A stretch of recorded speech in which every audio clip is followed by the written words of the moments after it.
Welcome to tonight's session on our Parent University session on nurturing the needs of the gifted. We have an esteemed professional that will be taking us on this journey on how we really interact with our youth and guide them the way they should be guided as gifted students. Without further ado, I'm going to introduce our Superintendent of Student Services, Dr. Dale Stewart. Good evening, ladies and gentlemen, and thanks so much for joining us. I bring you greetings on behalf of our Board of Education and our Superintendent, Dr. Joseph Davis. It's a great pleasure for me to introduce our speaker tonight. He's joining us to talk about meeting the unique needs of our gifted students. Parents often struggle supporting their gifted children. Teachers often find it difficult to understand the specific needs of gifted students in the classroom, which means they often don't get what they need to be supported in the classroom. Tonight, we have Dr. Fred A. Bonner II, who will share with us how we can best support and nurture the needs of our gifted students. Dr. Bonner is an internationally renowned scholar and a thought leader who has spent his entire career guiding the conversation around the gifted African-American male. Currently, Dr. Bonner serves as professor and endowed chair in educational leadership and counseling, as well as the founding executive director of the Minority Achievement Creativity High Ability Center at Prairie View A&M University in Texas. Dr. Bonner has also served on the faculties at Texas A&M, Rutgers, Bowling Green State, and the University of Texas at San Antonio. His work is often seen in top-tier academic journals, as well as in his published books and book chapters. I do want to call out one of his recent books. It's called Building on Resilience: Models and Frameworks of Black Male Success Across the P20 Pipeline. Dr. Bonner is also the founding editor of the Journal of Minority Achievement, Creativity, and Leadership with Penn State University Press, and the editor of the book series, Diverse Faculty in the Academy. Dr. Bonner holds a bachelor's degree in chemistry, a master's in curriculum and instruction, and a doctorate in higher education administration and college teaching. I am very honored and pleased to welcome my dear friend and brother, Dr. Fred A. Bonner, here with us in the Ferguson-Florissant School District. Thanks so much for joining us, Dr. Bonner. Thank you, thank you, thank you. I appreciate you, my good friend, Dr. Delaney Stewart. Thank you again. And I'm excited about being here, and I really appreciate working with you and working with the good brother, Albert. He has been such a good person to connect me and keep things going. He engaged with Dr. Stella. That first meeting we were going to have, I was encumbered doing some other crazy stuff, and he and Dr. Stella met, and she came back raving about him. She said, you have got to meet Mr. Harold. He's great. Our conversation was great. So they're doing such stupendous things there in Ferguson. So can't wait till you engage with them. So she said, I know you said you're going to do the session, but I need you to know you're going to do the session because I like them. So we are here, and I just want to engage you for a little bit of time to talk about not only parent advocacy, but to talk about what we need to do to nurture our gifted students. So my career goes back to my first rumblings and first time looking at the experiences of gifted students was through my master's program at Baylor University. And I tell this story. So master's student completed this crude little paper titled, "Which institution is more effective at cultivating giftedness? Historically Black colleges and universities or predominantly white institutions?"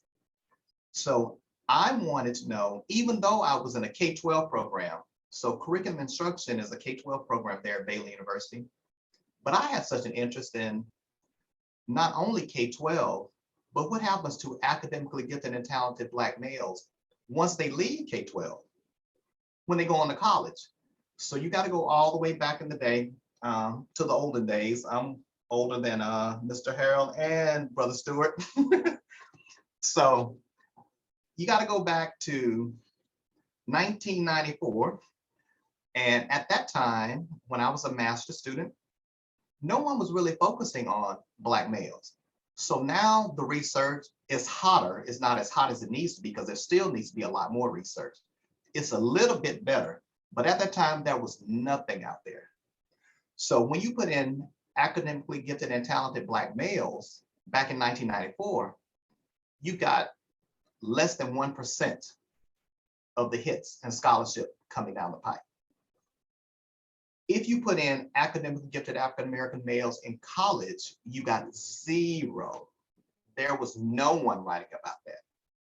And I can remember when I completed that crude little paper, and I focused on 2 institutional types, an HBCU, historically Black college and university. I used Prairie View A&M University. And the PWI, I used Baylor University. I was a student there, it was convenient.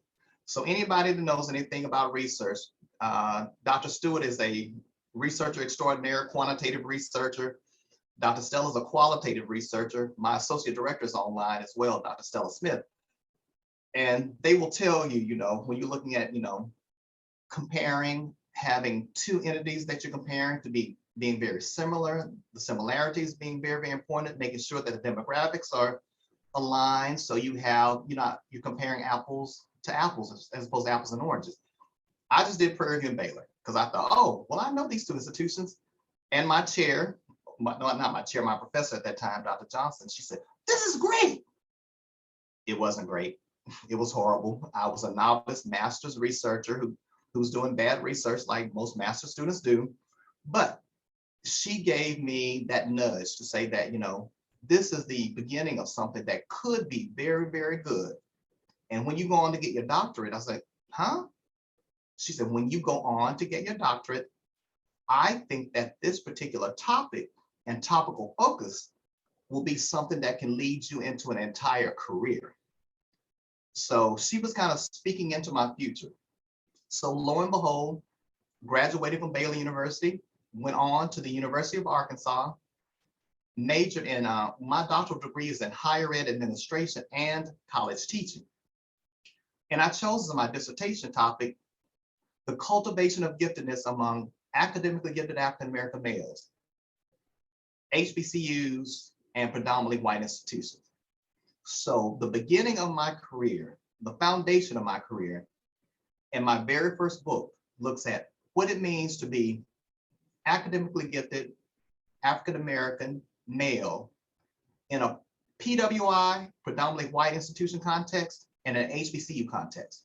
So all of that was kind of like the beginning of me starting this journey. And flash forward here now, 24, 25 years later, I'm still doing that same research. I share this story a lot with my students, even my master's students. I'm like, you know what? The research that I'm doing, who I am, what I've been able to build, I mean, 8, 10, $12 million later in grants, you know, the books later, the articles later, a CV later, a 75-page CV later, started as a master's student in a class with a paper on gifted and talented Black males. So I tell them, don't discount what you're doing right now. And I especially share with doctoral students, I'm like, you know what? So many of you, and I get it, I was the same way. You want to get through, I want to get done, I want to get done, I want to get done, I want to get done. But I'm like, hold up, let's slow down just a little bit to ensure that you're doing research and doing a dissertation topics that's really going to mean something, because this is the foundation of the rest of your life, your professional life. So herein lies the rub. So enough said about that. Let's get to the business. And the reason I share that stuff with you, because one of the things that I always share with my doctoral students, is this is very, very important, is that you have to talk about your positionality. Whenever you're completing a dissertation, completing research, one of the first things you have to do is to talk about the researcher's positionality. And what does that mean? How are you positioned to do this research? I share with you that we have to have a positionality statement related to giftedness and what we do for these Black and brown kids. How are you positioned to do this work? So as much as I'm talking about research, I'm also talking about you parents, I'm talking about the advocacy, I'm talking about Ferguson, I'm talking about the school district, I'm talking to all of us. You have to begin this journey in understanding what is your positionality. If you're a parent, what is your positionality? Advocacy is positionality. So where do you stand when you're going to start this journey to advocate for your Black male who's trying to get into that gifted and talented program? Advocacy is positionality when you're talking to that teacher. What does the teacher think about that student's potential? I'm going to show you in a few. There's a slide with one of my favorite theorists, my good friend and fraternity brother, Dr. Gilman Whiting, who's at Vanderbilt University, his scholar identity model. And he says that, you can't get Black males to become scholars until you first begin with yourself. Do you believe that they can be scholars? That's positionality as well. When you're working with these administrators in these schools, the principals, the superintendents, before you can get them to go out and make decisions about policy, to make decisions about the school, what is their positionality? What do they think? What is the narrative? So let's move it. So when we look here, again, a big thank you to my good brothers here on the screen. Mr. Harold, Dr. Stewart. And let's move it. I talked a little bit about positionality, but I wanna start us here. Who is this man and what is the scratch line?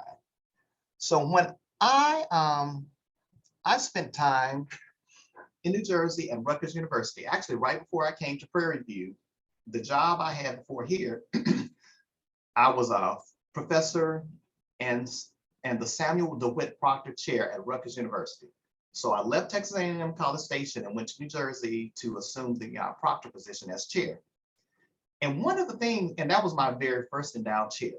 So I really wanted to spend time and really kind of sit in the seat of this magnificent man.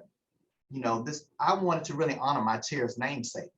So I'm like, folks have raved about the good Dr. Proctor. I read his books. I did a lot of reading, really wanted to really kind of enmesh myself in who he was before I got there. And I knew that the family, the Proctor family, they were very, very hands-on, not in a bad way, but you get it. I mean, that's their father, that's the grandfather. I mean, he's the kingpin here. And so I really wanted to honor his namesake. So when I got there, before I got there, I found this little short sermonette titled The Scratch Line. And the scratch line basically became like my cynosure, my moniker, my grand narrative. Anything that I did, I attached the label The Scratch Line based on this sermonette. So I had a Black male STEM think tank, moving Black males in STEM beyond the scratch line. I invited historically Black college and university, College of Education deans to the Rutgers University campus. I flew up a cohort of 10. And we spent 2 days going through these different workshop experiences because from my research, and y'all might know this if you don't, the literature shows you that we have a dearth in the number of Black teachers in our country. So there's a paucity. We have a shortage of Black teachers. I know we know that. But the scant number of Black teachers that we have out there, the majority of them have at least 1 degree from a historically Black college or university. So I said, if Black teachers, if the few that we have out there have had their experiences in HBCUs, we need to understand what are these HBCUs doing? So I said, let me bring all of these. So I went and looked up the top 20 producers of Black teachers in the country. I went to Diverse Issues. They always put out a top 20 report. So I looked at their top 20 report and I looked at education and I found those top 20 schools and I pulled a cohort of 10. I brought 10 to campus. North Carolina A&T, Albany State, Texas Southern University. So Southern University was there. Langston University was there. So brought these 10 folks there. Jackson State was there. Jackson State was there. Absolutely. I should have started with them. You were absolutely right. Jackson State was there. and Lincoln was there. So, and I titled that Moving Education in the United States for Black Americans Beyond the Scratch Line. So a focus on HBCU teacher colleges and teachers of education, da, da, da. So you get it. So everything I did was about the scratch line. So when you get an opportunity, I want to encourage you. I'm going to show you this short little sermonette, but when you get an opportunity, go and look up Dr. Samuel DeWitt Proctor. You will see he was a towering figure. He was president of 2 historically Black colleges and universities, North Carolina A&T, Virginia Union. He was one of the forerunners with the Peace Corps. He worked in the Kennedy administration. He was one of the first African Americans, if not the first, to get full professor at Rutgers University. As a matter of fact, the Samuel DeWitt Proctor Chair was not called the Samuel DeWitt Proctor Chair in its inception. It was called the Martin Luther King Chair.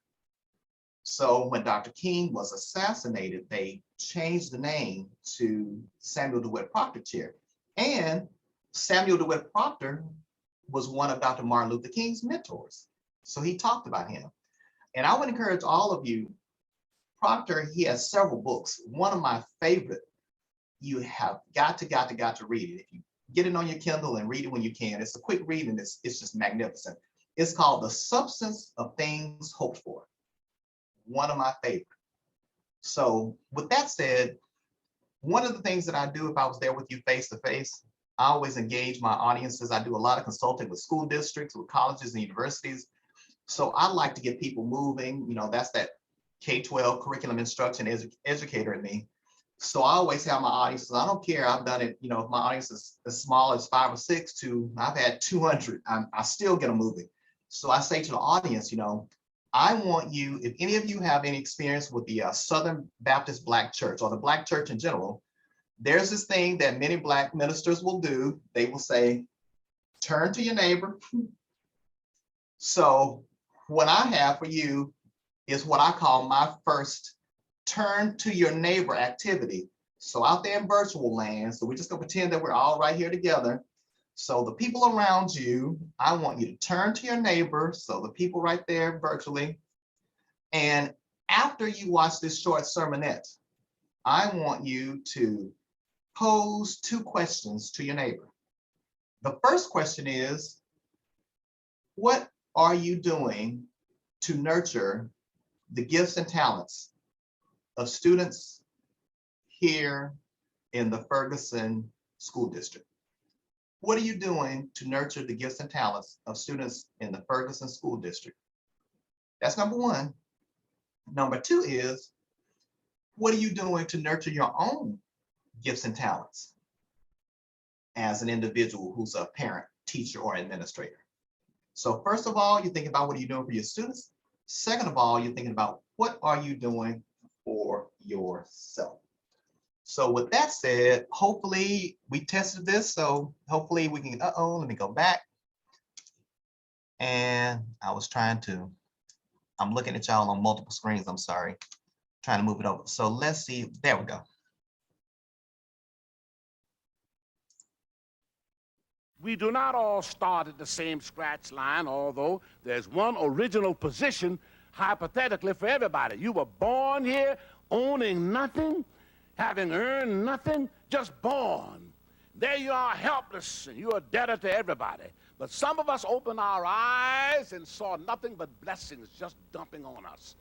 I opened my eyes, and there was Herbert and Velma and my grandma Hattie, a slave in Chesterfield County who finished Hampton in 1882, smiling on me. How in the world could I lose? Taught me how to read and sing 4-part harmony before I ever got to school. Taught me how to play the clarinet and the piano. Made me go to Sunday school. Daddy didn't send us. Daddy took us to Sunday school. If there was nobody in the Sunday school but one person, that would have been my daddy with his little 6 children there in the Sunday school at the Bank Street back. That's what I inherited. I didn't earn it. You can't get that with a Visa card. It was given to me. Now, all through my neighborhood, there were other young fellas. I can remember all of them. Daddies were drunk half the time. They didn't read in their homes. Nobody went to Sunday school. None of that. They started life beneath the scratch line. I started life way above the scratch line. Everywhere I went, somebody said, "Aren't you Miss Hattie's grandson? Are you Herbert's boy?" Skipped 3 grades. I never was in the 3rd grade, the 5th grade, or the 7th grade. Everything smiling on me. Finished high school at 15, went on to college on a scholarship. None of that did I deserve. I hadn't earned any of it. I started out with a head of steam. Old Norfolk Mission College there had trained my mother and father. They had learned poetry, Paul Laurence done by Alfred Lord Tennyson, and they gave all of that to us in great abundance. And my buddies up the street had none of that. Now, if we want these bones to live again, those of us who have inherited benefits that we did not earn or deserve need to turn around and help those who inherited deficits that they did not earn or deserve, and help them to rise up to the scratch line where we are, so that they may earn and enjoy all of the benefits that we so take for granted. Can these bones live again, O Lord? Thou knowest, these bones can live. Okay. So for your first turn to your neighbor activity, so if we were face to face, I would give you a few minutes to convene with your neighbors and to talk and chat. And usually by this time, the room is super, super, super loud and people are moving, they're talking, they have a lot of ideas, which is great. So since we're in virtual land, I will just basically say continue to ruminate on that. And I will tell you, if you like that sermonette, that video, that short video, it's easy to find. I would just say Google Samuel DeWitt Proctor scratch line, and you'll find it. It's out there on YouTube, 100 different places. And it's interesting. I've had several teachers, administrators, school districts, folks have said, you know, I have used that scratch line so many times. I went right back to my classroom and did my little take, my own take on what you gave. And it worked so effectively, just get people talking, getting parents talking. So we're talking about parent advocacy. So maybe that will be like a little touchstone to get you talking about what you are doing to help advocate to move your students beyond the scratch line. So with that said, let's keep us moving. All right, good people. All right, good parents. All right, good administrators.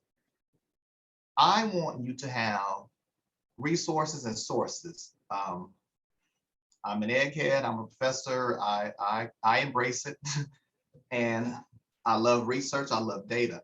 And I think it is also very important for, particularly for parents of color, for people of color, to have a foundation that's undergirded and supported by research. Now, don't get me wrong. I'm not one that thinks that everything has to be about the research, because I think that sometimes our brothers and sisters on the other side of the line, cultural line, might say, well, you know, if it's not about research, if it's not grounded in research, it's not valid. We know from our traditions of, you know, oral tradition, having the griots in our communities, that everything's not about research. Some can just be, you know, from stories, from folklore, from conversations, from sitting around in the living room, or sitting around standing around the stove.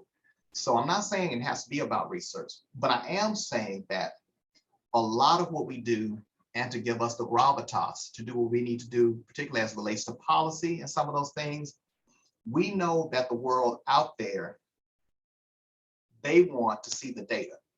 They don't want to see or just hear our anecdotes. Our anecdotes are great. However, we have to couple those with the research and the scholarship. So I'm always going to come to you with ways and sources to undergird what you're saying, so that it is more palatable to some of those communities that don't understand our rich tradition, heritage, and legacy in our oral traditions without having the research. So I say all that to say, one of my go-to places is the SHOT Foundation, SCHOTT, SHOT Foundation. So the SHOT Foundation, about every 3 years, 3-4 years, they put out a report. It is absolutely positively free. It is called the Black Boys Report. And in that Black Boys Report, it's one of my go-to places because they have a lot of interesting data, not just interesting data, but factual data and data-driven information related to how Black boys are doing in this country. And they particularly use the NAEP data.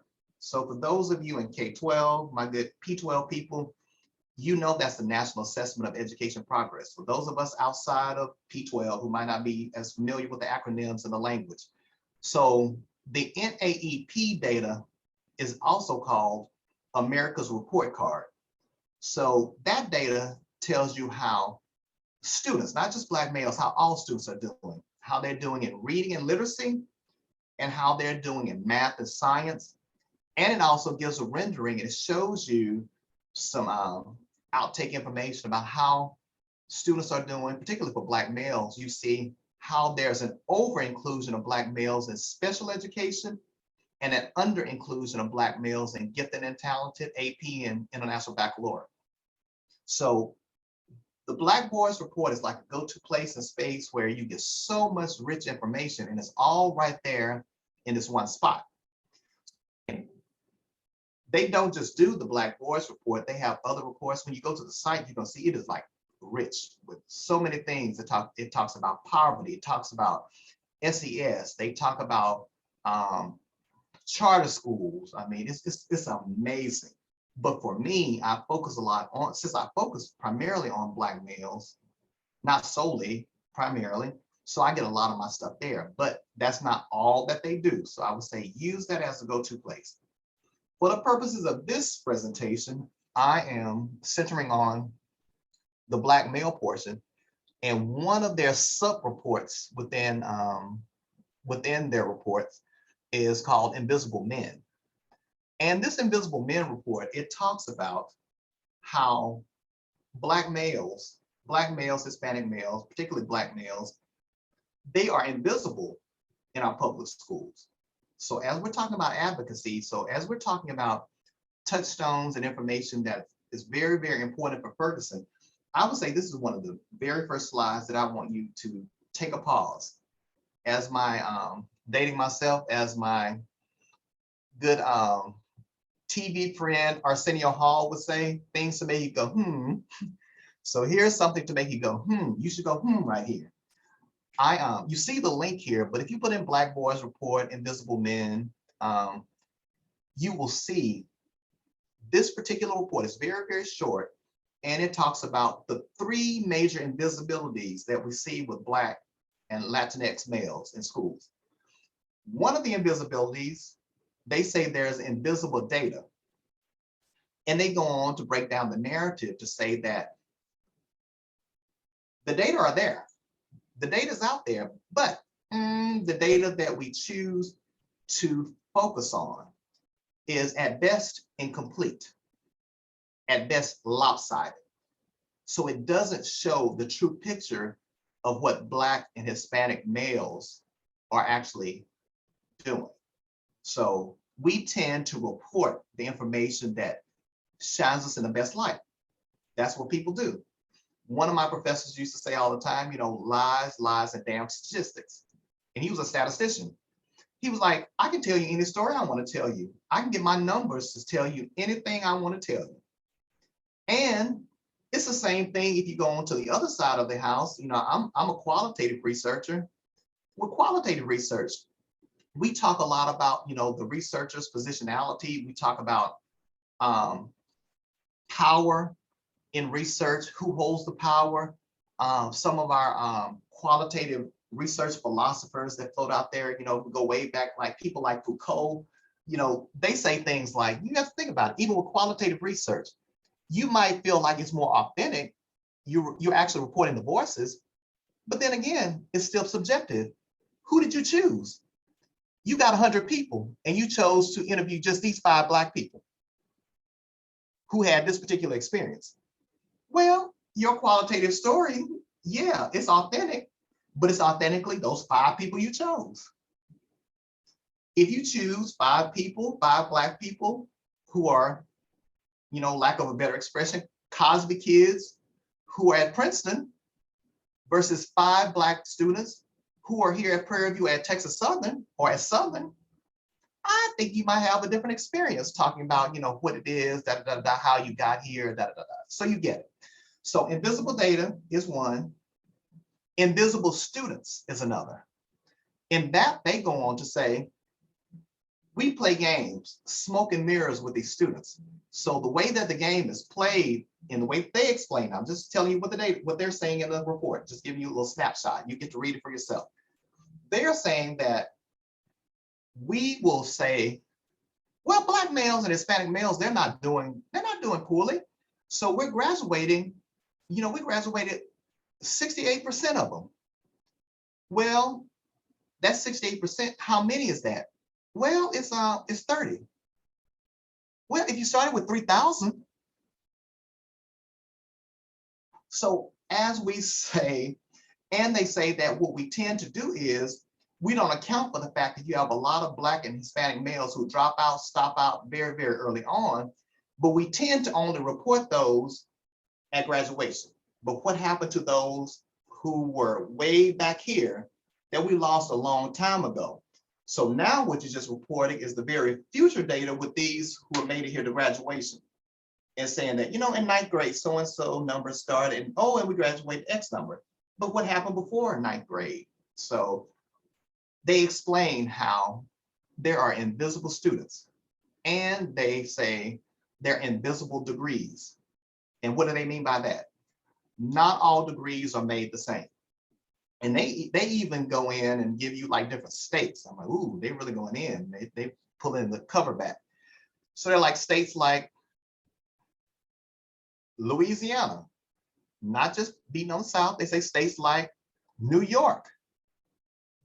Do you know there are students who can get degrees that are not like your traditional degrees? When we think degrees, some of these students get degrees for just working. So they're more work related. Some of the students are getting degrees for just attending. Some students are getting degrees for doing more voc tech type stuff, but not doing rigorous courses like chemistry, math, physics. So they basically break it apart and give you a very, very holistic picture to show you how certain states, and they even name some of those degrees. They're like, do you know in New York, there is a such and such high school diploma? And in Louisiana, there's a such and such high school diploma. I've been away from the data too much. I need to go back and read this to tell you exactly what they are, but you'll be able to see it when you click on the link or go into the report. So they're basically saying that not all degrees are the same. Okay, I'm gonna keep us moving.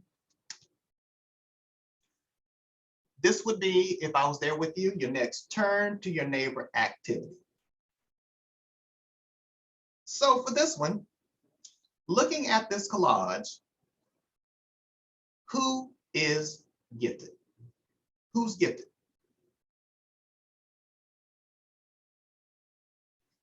And I see Dr. Stewart looking at his neighbors. And I can tell you, typically when I'm speaking with a group and working with groups, and again, I tell you, I do this with small groups and I've done this with 200. And I have them, I break up this section. Back here, what do y'all think? People are yelling, everyone. Some folks say, well, they all are, but in my school, one lady, I'll never forget, it was a white lady. She, white woman, and she was a gifted and talented, I think I was in Kentucky, gifted and talented teacher. And she said, do you know, she said, I fight this battle all the time because do you know I had some teachers to come to me to tell me, she said, I had this little Black boy in my class, he was brilliant off the scales.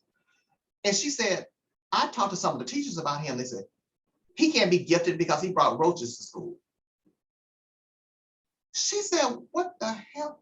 What does that have to do with the fact that this kid is sitting in your class with a 99 average in physics? Maybe he did. Maybe he's from a low SES background. Maybe he's from a home where they have rodents. Maybe they have rodents. Maybe they have. What does that have to do with his intellectual potential? But now you can't see him as being gifted because now you marked him based on phenotype, based on what giftedness in your mind looks like or how it should be explained or explored. So I put this out there to share with y'all. Think about, and I'm going to give you here in just a bit, the three major reasons that Black males and Hispanic males go unidentified or underidentified for gifted and talented. And I will tell you, this collage right here, phenotype is one of the main reasons. People think they can tell you what giftedness looks like. Just by looking at the student, I can tell you who's gifted. And 9.99 times out of 10, you cannot. As a matter of fact, most of the time, we are completely off. In our heads, we have these script schematas that say that a gifted student is one who is always on time, is mannerable, who says yes ma'am, no ma'am, who lines up, you don't have problems. And when you look at gifted students, they're typically just the opposite of that. They don't have their books. It's not yes ma'am or no ma'am. They're in the wrong class. They don't know where their shoe is. They don't know where their homework is. So these are your typical gifted students. So, and we just can't look at a student and say, oh, he's gifted, he's not gifted. Or she's gifted, she's not gifted. As we continue to move, we have to have a conversation about the E's. I typically say when I'm presenting, we spend so much time, we get our E's twisted. We get our E's twisted. What do I mean by that? Equity and equality are two different terms. They connote two different meanings. We need to understand how these terms completely and many times tragically impact what we are doing for these communities. One of my mentors and the leading scholar in gifted education, particularly for African-American population, Dr. Donna Ford, she spends most of her career, most of her life, most of her work right now is about equity in gifted education. So with equity versus equality, so Donna talks about the work that she's done. I talk about the work that I've done. And I always point people to, and I tell my students all the time, if you truly want to understand the difference between equity and equality in a narrative form, you must read one of the seminal works. Say this all the time. You cannot be a scholar in education if you have not read Jonathan Kozol, K-O-Z-O-L, Savage Inequalities. It's a classic book. I'm dating myself, so my students say, oh my God, that's so old. I'm like, it's 1985. I'm like, they're like, that's old. I'm like, okay, I guess that's old. So I guess 85 is old, but anyway, it's a classic. In Savage Inequalities, Jonathan Kozol, he actually juxtaposes these two different school districts. He uses the high SES district, Cherry Hill, New Jersey, and his low SES district is East St. Louis. So what he shows in the book, the experiment is they give $1 million, and each school district can decide, you got to think the 80s, $1 million is a lot of money. It's a lot of money now, but it was big money then. So with $1 million, guess what happened? The high SES district, they did all the things that a high SES district would do. They got all the accoutrements, they added, they got an Olympic pool. They got more horses for the equestrian club. They got more computers for the computer lab. So all the stuff that you would expect. The low SES district, they repaired toilets. They bought toilet paper. They did structural things to the building. They ensured that students had books to read. They increased opportunities to provide more lunch, more free lunch, more lunch for students. So stuff. So just because you're giving equal resources, that doesn't mean you're providing for equitable situations.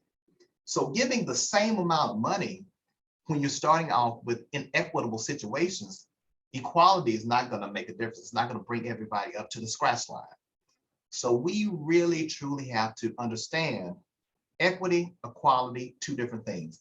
If you're giving equal resources to inequitable situations, you are not moving everyone beyond the scratch line fairly. So let's move. I just want to kind of round out.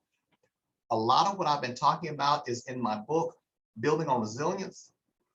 And the reason that I did this book is that just what I said to you very early on, folks of color in particular, and doing this work, you have got to have a research foundation, a scholarly and empirical foundation, because when you don't, the academy basically says, and anecdotal and a bunch of stories, you're not. So what I wanted, because I saw so many of my brothers and sisters who were doing amazing work for Black males, Black male academies, rites of passage programs, all kinds of stuff. I mean, stuff that was off the chain. However, when they were presented or try to go and get money for it, or try to get, recognition for it, try to change policy, the folks will say, well, that's good you're doing it. That's kind of anecdotal. Where's the research about this? And a lot of them didn't have it. And so I was giving people kind of piecemeal an article here saying, go read this, go read Coates, go read Gilman White, go read, Luke Wood, go read Chance Lewis, read some of my stuff, read some of Sean Harper, But then I said, you know what? Let me pull together, especially for the folks that were doing like programs and doing these things for these Black males. I need folks to be able to go right to the shelf, pull off a book, and in one compendium, in one book, there are a whole bunch of models and frameworks. So folks go say, you know what? I'm doing something on parent advocacy. Oh, chapter 3, Tara Grantham, he has a whole curriculum how to advocate. So, chapter 2, I'm looking at this particular chapter. Oh Lord, why am I blocking on my frat brother at Vanderbilt? His name, not Whiting. He's a good old Louisiana guy as well, Dr. Stewart. It'll hit me. And so he has a chapter on teaching teachers about race and racism. So again, can pull it off the shelf. So Dr. Milner? Who is that? Rich Milner? Rich Milner, yeah. Milner, absolutely. So yeah, I wanted folks to have sources and resources. So that's what that book was about. So much so that that was 2014. I'm already, my project during the holidays here now is to work on the proposal. My publisher's already like, okay, we need version 2. So I have a whole new collection of scholars and different frameworks and models because it's time to come up, with more stuff. So, but again, wanted folks to have a source, a resource. In the book, Gilman Whiting, I think this chapter is chapter 7 maybe, but at any rate, this is the model. His model is what he unpacks in his chapter, the scholar identity model. And I just wanted to put that up there for y'all. So for those of you parents serving as, when you're serving as an advocate, one of the tools in your arsenal, I would recommend you look at some of the work of Gilman Whiting, particularly his SIM, scholarly identity model. And what Whiting says in this model is that there are these 9 constructs, all the way from self-efficacy, how these Black males, how they see themselves, how they see their potential, how they see their intellectual prowess, who they are, their identity, all the way up to their masculinity. So self-awareness, locus of control. So he says that all of these 9 constructs lead and shape scholar identity. And he says all these 9 constructs are in what my favorite C word, the context. And the context is family, community, mentors, and the school.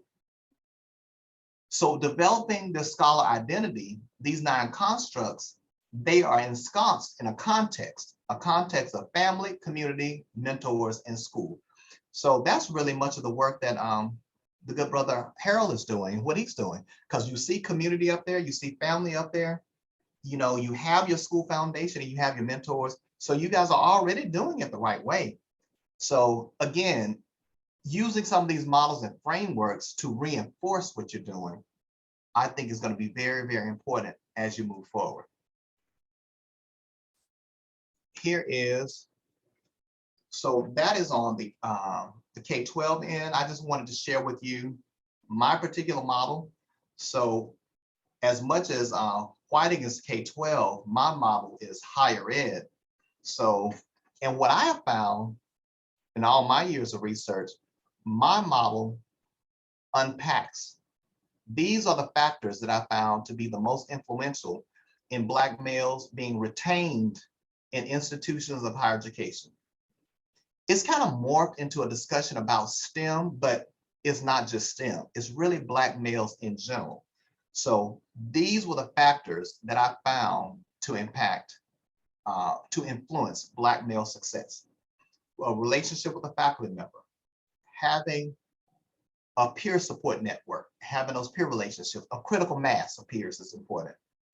Family influence and support. We have found with Black students and Hispanic students, we go to college, but we never leave home. We're always connected to home. So for colleges and universities to understand that is very, very important. Factors influencing college selection. I say in my old age, I've got a little bit more slick. So now I would have called that choice, C-H-O-I-C-E. So choice. And what do I mean by that? You have to keep in front of these Black males the reason why they chose to not only to attend that institution, but the reason why they chose to major in whatever they chose to major in. Because for all of us that have gone to college, your days get very, very dark. In some of those classes, some of those areas, I was an undergraduate chemistry major. I can tell you physical chemistry, I prayed every day. I prayed. I was like, Lord, if you get me out from under this, you ain't never got to worry about me ever. Oh. So yes, but you know, when I got that D on that exam, but because it was physical chemistry, it actually wound up somehow magically becoming a B, thank God, because we were all flunking. So, but it took a mentor to tell me, all right, I know physical chemistry, we all struggle with physical chemistry. I struggle with physical chemistry, but you got to hold in there because you, at that time, he said, you always said you wanted to go to dental school. So we got to get past chemistry. If you're going to go to dental school, you got to have chemistry, you got to have yourself. So I just had these people in my ear talking to me. And then self-perception, how, and this kind of ties in with what Whiting is saying, his very first construct is self-efficacy. For me, mine was self-perception. How do these Black males see themselves and how they feel about themselves? That is very, very important. And then finally, institutional environment. And the one thing that I learned from my original studies, there are things that the HBCU that we do in this context, but there are things that the PWI does. And, you know, one of my questions years and years ago was like, this is one of my questions in my dissertation defense. One of my committee members trying to trip me up said, so I guess basically you're saying all Black males should go to Black colleges. I was like, no, I'm not. Well, what are you saying? So I was like, oh, okay, let me try to work my way out of this. I need this degree, so let me, so yeah. But I said, no, what I am saying is that there are things that the HBCU does that are absolutely wonderful. And there are things that the PWI does that are absolutely wonderful. So, but we have to understand in the context of all of these other things that I'm saying to you, that the environment does play a role, but let's be cognizant of what role each place plays. I'm not saying one is better than the other. I'm saying they're doing some different things. And depending on who you are, not all students should, not all Black students should go to HBCUs. Not all Black students should go to PWIs. So let's look and try to distill what makes one better than the other for those particular students. And so just to let you know, there was an article that came out. I think this is from a 2016 article, but I just put this picture up there because I think this little guy looks smart. He went to he graduated from, you got to be a Texan to understand this one. So when you look, Darius Brown, 18, graduated from, so the people who are not from Texas, they say from Lancaster. So we folks in Texas say Lancaster. So Darius graduated from Lancaster High School, and he was the first in his class. He got a Gates Millennium Scholarship.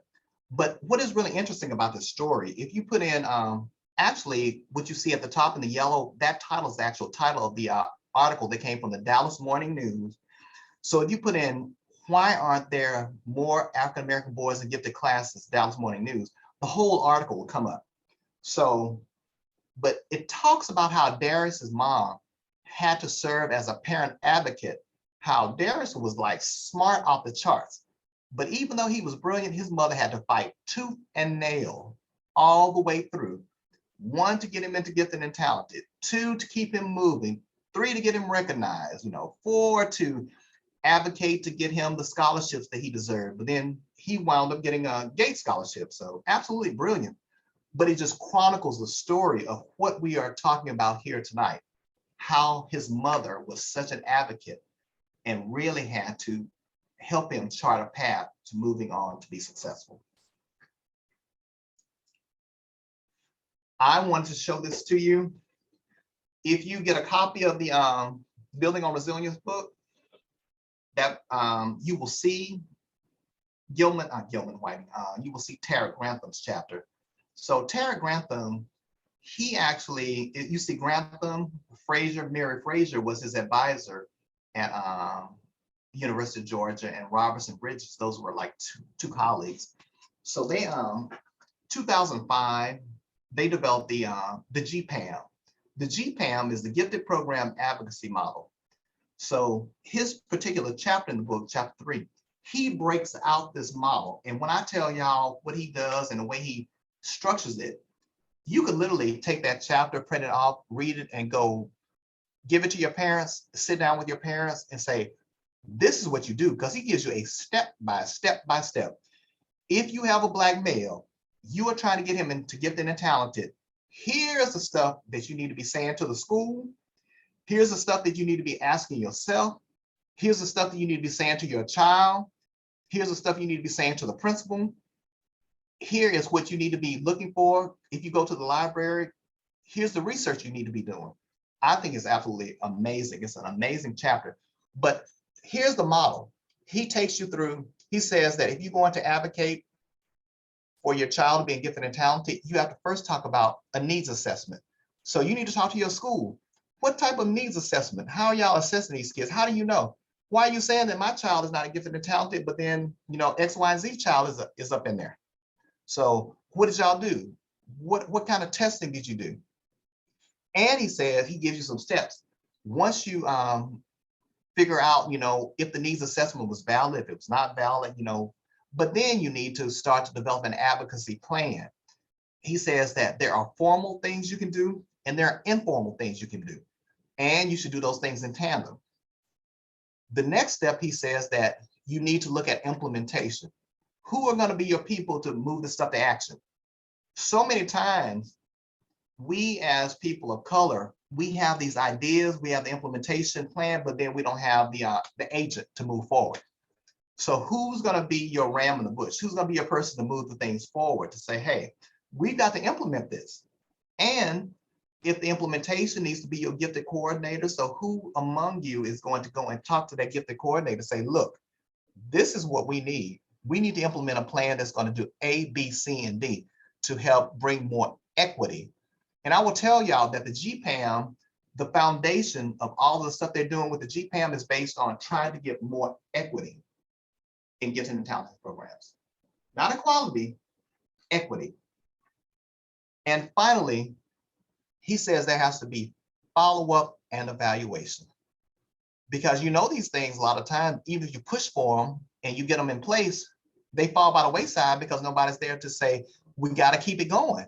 Yeah, okay, you did good. Okay, all right, you've had no Black kids and now you got 2 up in there. So you think, oh, victory, we're done. No.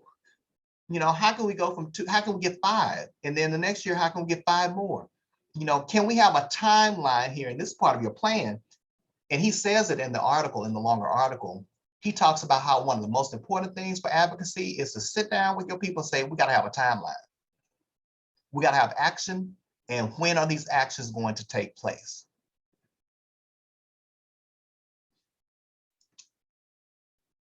I mentioned to you that I was going to share, there are 3 primary reasons that Black males and Hispanic males go unidentified or underidentified for gifted and talented programs. I call them the big 3. Here are the big 3. Number 1, lack of teacher referral. Number 2, poor test performance. Poor performance on standardized testing. And number 3, choice, student choice. So what do I mean by these? So lack of teacher referral, teachers don't nominate Black males. And a lot of that goes back to that earlier slide that I showed you with the whole phenotype thing. We think we know what giftedness looks like, and it never looks like, it'll look like, for Black males, it'll look like Carlton Banks, but it'll never look like, Lil Wayne in their heads. So they don't nominate. Number 2, we know the whole narrative about test performance. And if we go back to some of the legendary scholars, like one of my favorite scholars, God rest his soul, Asa Hilliard. Asa Hilliard said years ago, tests will measure, or they ask questions. They ask 2 questions. And typically we gravitate and we center on the wrong question. A test will ask, number 1, it should ask, what do you know? But the question that we typically center on is number 2. Do you know what I know? And what do I mean by that? The person who designed the test has an idea in mind of what knowledge is. The person who designed the test selected the items. Therefore, that person is basically saying, for you to show that you mastered this material, you got to show that you know what I know. Or you got to show appreciation for what I value as being knowledge. And even those tests that are not supposed to be culturally loaded.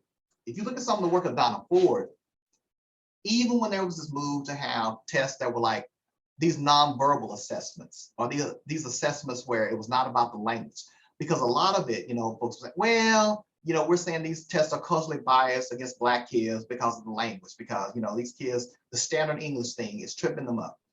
Well, Donna Ford showed where, well, even beyond that, these tests are still culturally biased. So she showed where there was one test, and they were doing the analogies where, A is to B, C is to D, da, da, da, da. And they use pictures. So now if you're using these pictures, that's supposed to be culturally free. There are no cultural loadings in this. So it's neutral. So we're not using verbal testing. So it's nonverbal. So let's do that. But then they found one of the examples that they gave, they had a picture of a cup and a picture of a saucer. Well, guess what? The poor kids, Black, brown, even some of the poor white kids, this little thing that you have here that's supposed to be a saucer, this little plate here with indentation, in my house, that's a little plate. We don't have cups and saucers. What are you talking about? We use those are some little plates that we have. Mama and them went to the dollar store and they had those, that it was like 6 of those for like $1. So we got them. So those are our plates. That's a saucer? What? I don't understand. So again, that whole notion of testing is such a stumbling block. And then finally, choice. There's this term in gifted education called disidentification. And what disidentification says is that you have Black students, you have brown students, you have low-income students. They will choose to disidentify with being gifted because being gifted carries a price. So I'm the Black male, I'm making straight A's, so I'm manifesting my gifts and talents. And guess what my reward is? My reward is, now that you're gonna send me down the hall and put me in that class with all those white folks. I don't want to be there. Or you're gonna label me as gifted, and now when I want to kick it with my friends on weekend, nobody wants to hang with me. Oh, you think you're better than everybody. Oh, you spend all day over there with the white folks, now you want to come hang with us. So there is a price that you pay. So a lot of Black and brown kids will disidentify with being gifted and talented. Or as some of the research says, they will dumb down their potential. They will become the class clown to basically shed off that notion of being gifted, because gifted is not cool. So you're dealing with these three factors. So it's the big three, as I call it. As we kind of round out to a close, Donna Ford, and then some of the work that she's done, Donna Ford, Cynthia Tyson, and Shelley Trotman Scott. So they came up with what they call the 7 symptoms of deficit thinking. And when you look at those symptoms, look here, you see things all the way from traditional IQ-based testing, traditional philosophies, identification policies, procedures, Black students avoiding gifted programs down at the bottom, lack of training aimed at helping teachers understand, inadequate efforts to communicate with the family. Now, when I'm face to face, this is another one of my, it's not a turn to your neighbor activity. This is a work in cohorts activity. And typically, I've done a couple of teacher in service days. And when I have those days, I will break the teachers up by departments and to have them to work in a department and talk about these deficit thinking items. So, and I'll typically say, looking at these 7 items, if you had to list, what are the top 3 that you see here in this school? And then they start talking, they start working together. It's like a brainstorming activity about not only what's happening, but how can we come up with some viable solutions? 7 symptoms of deficit thinking. As we round out, I just want to close this out as we're moving to the end. In today's context, hot on everybody's mind, I would say, and in their thoughts about the work that we're doing related to diversity. So it's all about DEI, diversity, equity, inclusion, DEI. And I was just kind of like getting sick of it. I was like, yeah, but. So I read this work and one of my good colleagues, Dr. Terrell Strayhorn. So the work now says there's a 4th base that we always tend to ignore, and it's probably the most important. It's not just DEI, diversity, equity, inclusion. It is diversity, equity, inclusion, and belonging. So when you look at the schematic, we see that diversity is multiple identities presented in one organization. Equity is ensuring that there's a consistent effort to have power, to distribute power. Inclusion, thoughts, ideas, perspectives of individuals, everybody matters. But when you put all that stuff together, this Venn diagram shows you at the center is belonging. It is diversity, equity, inclusion, and belonging. DEI, B. So as we look to move forward, we have to think about what does it mean? So if you did it in very, very practical terms, so let's say you had diversity. So, okay, we're planning this event, here at the school, so diversity, we're going to make sure that we have, everybody, we got a vast array. There are Black folks here, there are white folks here, there's Hispanic folks here, there are LGBTQ, equity, everybody had kind of like they had the power, they had some say-so, about what goes on, about what we're going to do about this party, Inclusion, everyone had their ideas, their thoughts were part of this puzzle. You got all that together, so you've done DEI. The world is wonderful, isn't it? Well, guess what happens? You plan the party at the white country club on that side of town where Black and Hispanic folks never go. Your party's diverse. It was equitable. Everybody was included. But does everyone feel like they belong? I think that is an important lesson for what we do in our schools, P12, higher ed. Dr. Parker just had y'all laughing about me going up there and talk to the folks at Virginia Tech and talking to the Hokies. That is what they wanted me to come and talk about. So I spent belonging. I mean, I do some DEI stuff and haven't done a lot of stuff on belonging. So I just spent a whole bunch of time digging pretty deep into the belonging literature. And now I've gotten not too bad in talking about the belonging. And actually, it's really good. It's fun. But they wanted me to start with, they wanted me to feed DEI. So it was a whole bunch about belonging. And then we, at the end, we kind of like pulled it together and talked about DEI. So I would tell y'all, how can you focus on and think about some of the things that you're doing, particular for nurturing the needs of gifted and talented students? If you started with belonging, how are you doing?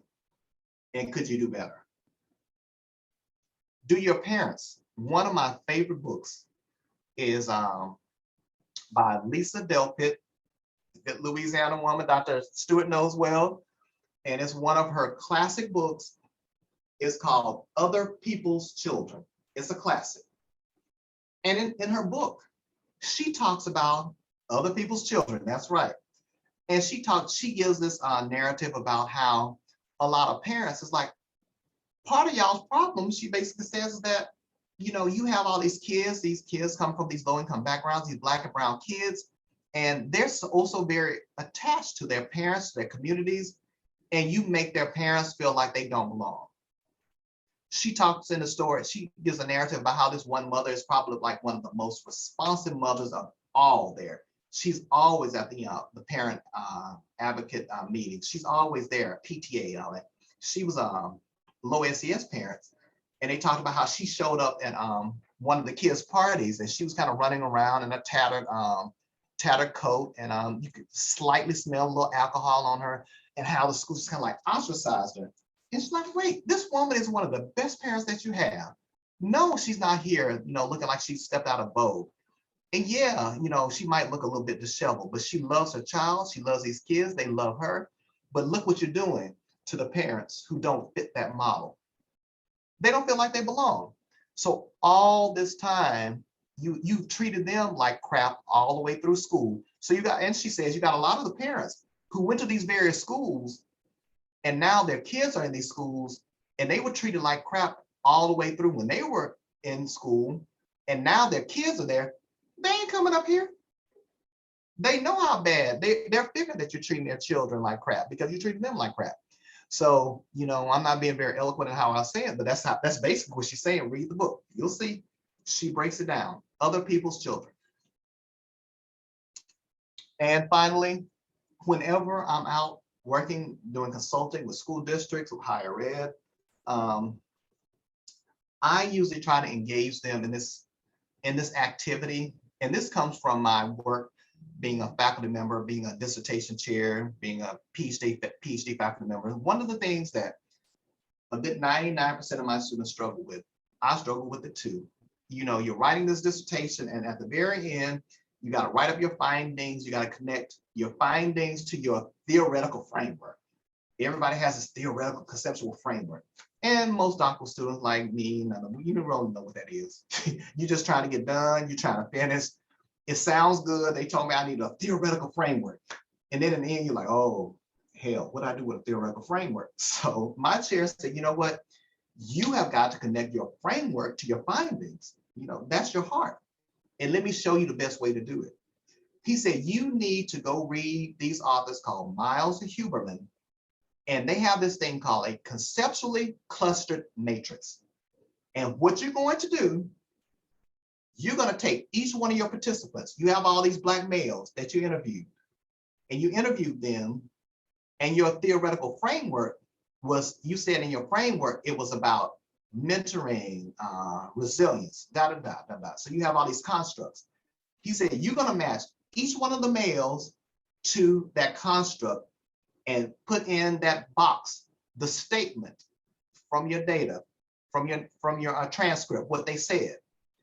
And I promise you, by the time you get all that filled out, your chapter is going to write itself because you're just going to write from there. Well, in my time working with school districts, I feel that folks, the theoretical framework is things like, you have things like diversity, equity, inclusion, and belonging. Or you have things like go forth and do diversity. And 9 times out of 10, people don't know what the heck that means. So I said, let me apply this to this work, because I think if people had a conceptually clustered matrix, I could help them understand what they need to do by way of diversity, equity, inclusion, and belonging. Therefore, voila, that's what you have here. This is a rough, conceptually clustered matrix. So I just put in, the usual suspect. In schools, school districts, you're dealing with administrators, you're dealing with gifted coordinators, you're dealing with teachers, you're dealing with students, parents, community. You can add whatever you want to add. Curriculum specialists, assistant superintendents, whatever, whoever. So basically what you want on your vertical are your entities. And what you want on your horizontal at the top are your constructs. Now, it doesn't have to be DEIB. I just did that because most people when I'm out, that's what I'm talking about. So in this example, let's see. So quadrant 1, you got administrators, and now you're trying to do something with diversity. So what should that be? As far as policy, is there a policy you need to talk about with the administrator? Are there procedures? Is there, whatever those things need to be under there. Go across, look at equity. What do those administrators need to think about related to equity? Do you need an equity policy? Do you need equity plan? Do you need equity curriculum? Do you need equity da-da-da? So you get it. So by the time you finish this matrix, you have actually stepped through and thought about each one of your entities and each one of your constructs. Does that make sense? This is something, actually, just talking about this, I'm going to Iowa State January the 10th, 11th, and 12th. And I'm working with the College of Ag. And they're bringing me up there specifically to do this with them in a strategic planning session. So we're going to spend like a whole day doing nothing but this. I've already done the sit and get lecture like I'm doing with y'all tonight. So they're like, we needed you for more time. And I put this up there at the very end because I told them, I said, you know what, guys? I said, I can do a day. I said, you're probably going to need more time. They're like, no, a day will do it. So we went through the presentation, and then I did this at the very end like I'm doing with you. And I'm like, and we were out of time. I'm like, that's it. They're like, we got to do this. So I'm like, well, we got to spend the time to do it. So I just wanted to share that with y'all. And I want you to see this video when we think about advocacy. My good frat brother, the good brother, Tim King here, he is at Urban Prep in Chicago. And if you don't know anything about Urban Prep, charter school in Chicago, they've done some great things. I teased him, I'm like, you're famous because you're on Oprah. So they've done some great things, but I just wanted to show you this little clip because I think it's kind of emblematic of some of the things that we're talking about here.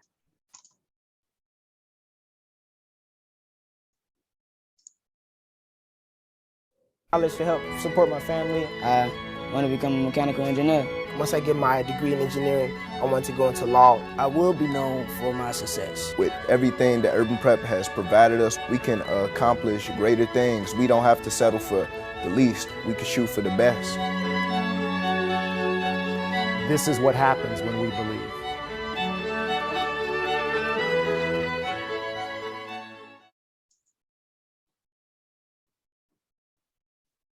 So there you have it, and I am going to see if there are any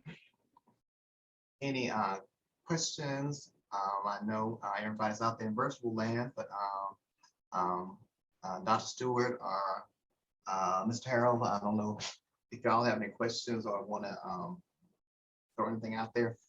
And I also, let me, just so everybody can get it, so I won't get, here's my contact information. Great. So please feel free to reach out to me. You can always Google us and see what we're doing here. And I have on here on the screen, you also see Dr. Stella Smith, who's the Associate Director of the Mach 3 Center at Prairie View A&M University.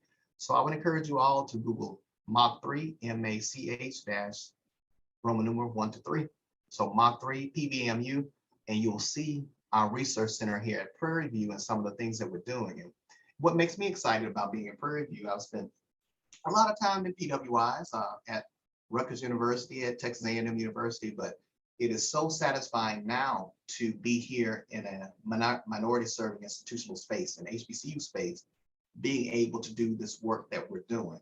So we got some exciting things going on in Mach 3. I would encourage you to look us up, check us out. We're in the process now of working on opening up a demonstration lab. So we're going to have an entire lab over in the engineering building here at Prairie View. It's humongous, multi-level. And this lab is going to be to bring in like Black and brown, low income students on the weekends, to bring teachers from minority serving public schools, you know, like our Black high schools, having them to come in to have like state of the art technology and have access to different equipment and being able to do experiments. We're going to have summer camps. We have from the babies all the way up to you know, college students and to adults. We're going to have all kinds of brainstorming sessions going on there. So it's just going to be this incredible space. And we're literally just now in the process of building out this multi-million-dollar lab to facilitate some of the things that we want to do, because we really want Mach 3 to be different. You know, I don't think there's another HBCU that has a research center like Mach 3 that's doing some of the stuff that we're doing, that we've been able to do. And we have, I don't want to miss this, also Google B as in boy, M as in master, S as in Sam, T as in Tom, BMST 360 PVMU.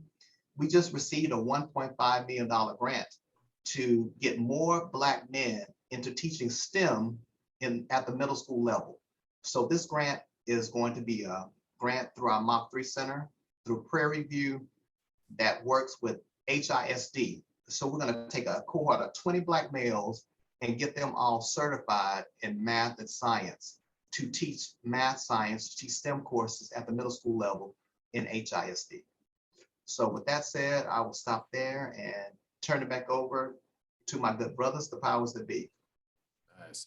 Hey, Dr. Bonner, thank you so much for that knowledge, for those nuggets for our parents, for our families, and even for us educators, our teachers and administrators. You know, you dropped so much wisdom through your research, through your years, and through your diligence. And so really, thank you so much for that.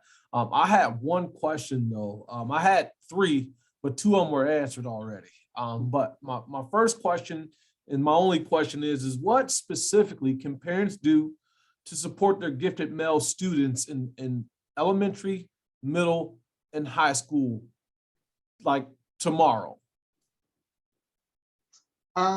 As the first thing that I would say is to truly begin the process of educating yourself on what advocacy really is, because you can't really begin until you really know what you need to truly advocate for your gifted students. What does that mean? What do I need to do? Because I think the problem is a lot of parents don't know where to begin. So they don't know what questions to ask. You don't know what you don't know. And you're never going to start to figure out what you need to ask unless you start to educate yourself about what advocacy is, and particularly what gifted advocacy is. So I would say the first thing is to, heck, you don't have to have building on resilience. I just downloaded Tara Grantham's article on parent advocacy, and it's only like 4 pages, 5 pages, but it tells you exactly where you need to begin and where you need to start. So for me as an educator, I'm always going to say you first have to understand what you are, how you go about the process, what you need to do.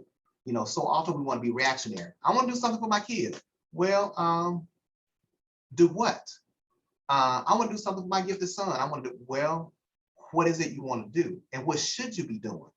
And I think the first place to start is to really, and if you're not going to read the stuff, sit down with someone who's a gifted expert who can help guide you and say, these are the questions that you need to ask. Because you don't know what you don't know. Thank you. You're welcome. You're welcome.